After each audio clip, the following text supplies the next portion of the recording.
Hello, guys. Welcome to GuruCool Academy podcast. And me and Farrell, we are here together again. And our GAP program, GuruCool Academy podcast, is here again with a new topic. Hi, Farrell. How are you? Doing good. Happy to be alive on this fine Friday evening. Happy to be here with you in another GuruCool Academy podcast. Awesome. Awesome. So, we had a new topic for you today. And the topic is how we are manufactured and how it can be brought together. So what do you think, Farrell? How are we manufactured? Like how our body is made? So, I like to think beyond the obvious biological makeups of our body and our gender and everything, we have a few different compartments. We have our intellect, we have our emotion, and then we have our physical, which is like our action or our reaction. And every now and then, we see ourselves acting emotional a certain way or thinking a certain way and then actually doing something a certain way, but that spreads us into different paths. I feel that the key to success and the key to balance is unifying those fronts so that we walk intellectually, emotionally, and physically unilaterally. I think that balance is key in that makeup. That's a wonderful way to put it together. What I believe that we live in three dimensions. We have physical dimension where all the body structures are, and then we have emotional dimensions. Emotional dimension is how we feel, what we feel, and how do we connect with each other. And then the third and the supreme dimension is the spiritual dimension where we really connect with God, or it's a much higher connection. And I also believe, when we satisfy the physical needs, what we feel is the satisfaction, and when we satisfy the emotional need, we feel happy. And when we kind of keep these things together, well balanced, and then when we are connecting to the God, and when we do good stuff, then we actually satisfy the spiritual dimension, and spiritual dimension actually gives us peace. And I think the peace is the key factor of everything: happiness, satisfaction, and enjoyment. No, I think that's a good way of looking at it, and you know me, I agree with that. Because when you think about it, there's different avenues that people explore. Are they finding a self-serving prophecy to where they're fulfilling something that they want? Are they meditating and throwing up into the universe and praying for what they want? Or are they trying to satisfy others? It's all about, unilaterally, and I like that word, that's why I keep using it, finding your purpose or being the purpose and just understanding who you are. And a good example that I was actually just thinking of, I'd love to share with you. So in the movie Star Trek, there's the humans who, they're us. We have emotions, we think, we have empathy. And the Vulcans, there was one, Spock, he had both, but Vulcans are very logical. They think with just their mind and they don't use their emotion. They suppress them. And you can see the difference in the decisions of how they live based on living on logic. And then humans are just living on emotion and intellect, where it's key to have a little bit of everything, because then you can have the empathy, you can have the intellect. I think it's also important to have these different makeups, because then it allows us to look at things from all aspects. If you're looking at everything from one logical standpoint or one emotional standpoint, then you're not getting the full picture. That's why we're made up of these different compartments, so that we can use each compartment to really help with our decision making, help with our daily lives. It's no different than a car. A car has different parts. The car needs gasoline to get the different parts running. It has a battery so that it stays charged and it can just generate the electricity that the car needs. It has tires so that it can get it moving. It has lights so it can see. So similar to a car, that's what these different compartments and facets are in us. They're different ways of making us function in different areas of our lives. That's amazing analogy. I think Farrell, you put it together very well. And the as you said, there are different parts of the body. They're outside, they're the inside. And if you read my book, The Briefcase Life, Carry What Matters the Most, I believe that the most important law of universe is perception. And the only part we are able to perceive about the other person is outside. And we judge a lot of things based on that. So I think the important thing is to do understand the inside of other person, which you can't really see, but you can feel.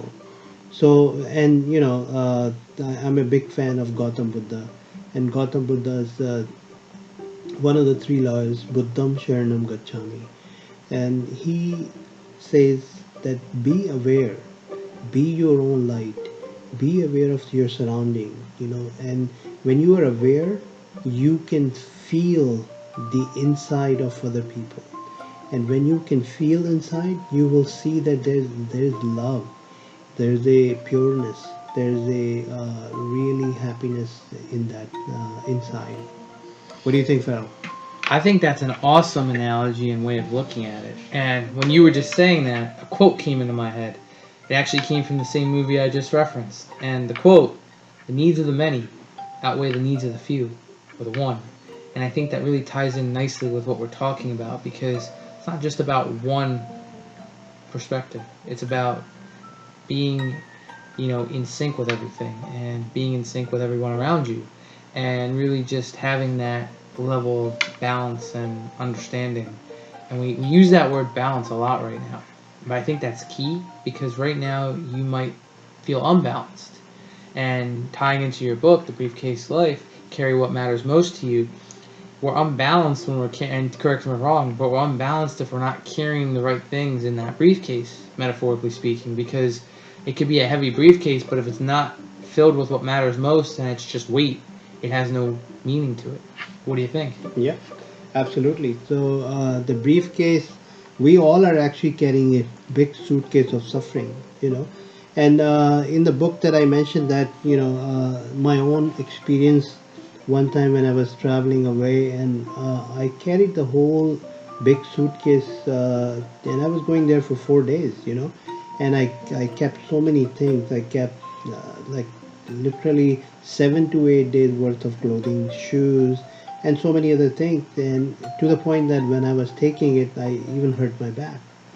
When I went there, I realized I was only using like two or three pair of clothing, and I was roaming around in just one slippers all the time, and I felt stupid. What am I doing?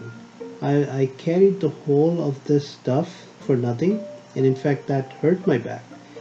At that point, I realized, are we not doing the same thing in our own lives? We are unnecessarily carrying the suitcase of suffering. So carry what matters the most. Pick pick your stuff that you really really need, and I think that will really give you a perspective. And once you carry less, you will be less. You will hurt less, and you will be more happier, and you'll be more peaceful. And I think part of what ties into that is a nice term I like to use, complacency. And sometimes people are just autonomously doing this without realizing how it's affecting them. And when they go to change, they're so comfortable in that. And if you're not going to change, you're going to keep doing the same thing, of carrying this, in this case, the same thing over and over, hoping for different results, or hoping you're going to need to do it. And that in itself is the definition of insanity. And why would anybody want to travel down that path? As you were saying, you gotta carry what matters most to you. It doesn't have to be heavy. Maybe it's not light. Maybe it's right in between. It's not about how heavy or how light it is. It's about what it means to you. And if it means a lot to you, that is all that matters. Because some people might be out there carrying a briefcase to satisfy others. Well, what's the point in carrying someone else's weight for their enjoyment? It's your life. You gotta live it and carry what you want. That's true, Farrell. And when we talk about Gautam Buddha, he left his palace in search of happiness and peace. But we all cannot be Buddhas, so we have to find a ground of being a modern Buddha, which is actually my another book coming up. So, how can we live in this world with the means that will make us happy?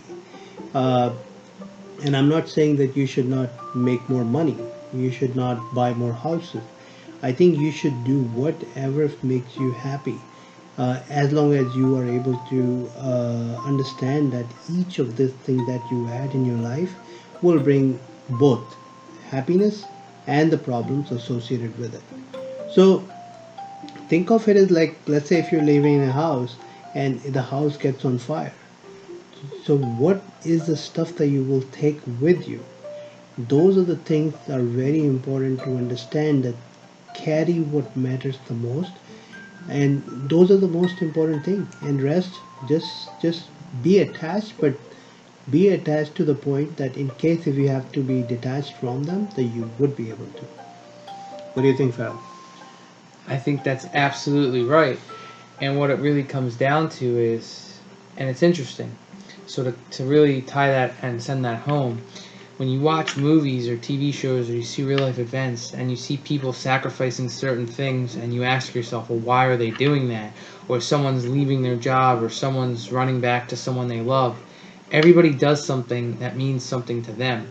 And if it's important to them, that's why it's important. And so maybe sometimes when we look at someone else and we see that, maybe the reason we can't understand it is because we're not seeing it through their perspective, and it's not until we're in those shoes or we're experiencing that the reasonings that we have for why we do what we do ties right into that, because that it's important to us and it has a different meaning for every different person. It's all about perspective and clarity. That is very, very true. And on the perspective, I would also say that the someone's perception is also creating judgment. And always remember that judgment, it could be wrong or could be right, and that plays a lot of role, and that is the perspective. So if you think like things are not doing well in your life, then try to change your perspective. If you think you're not successful, then try to change your perspective. Uh, and one of my quote is, if the sun is not shining on you, go stand in front of sun. To make it happen. Yeah, and if you even want to take that to a quite literal term, if you look at something long enough, it starts to make sense, but then it gets blurry. And then you go and circle around and look at it from a different angle. It makes even more sense. So, in a quite literal term, look at something one way, then turn around and look at it from a different angle. That's the simplest terms of perspective. It's all about how you see things, and if they're not making sense, maybe you need to go to a different angle. And I think that's what really needs to be hit home to really understand and grasp these concepts we're talking about. So today topic was connecting your inner and outer space. And when you connect these two spaces, I think you really get higher. You get the peace, which in turn gets you happiness and satisfaction. So this was the Gurukul Academy podcast. We are on Facebook, Instagram, YouTube. and YouTube. So feel free to search Gurukul Academy. We are on Instagram, Facebook, and YouTube. Thank you so much, our listeners. We will bring a new topic next time. And thank you so much, Farrell, joining me on this podcast. Oh, always happy to be here. And for all those listening, stay positive, be you. Most of all, stay balanced. It all works out in the end. And I also say the Friday message. Thanks God, it's Friday. Always be thankful, have gratitude for so many things in your life, and I would say that that will make you happy. All right, next time we'll bring a new topic. Thank you so much for listening.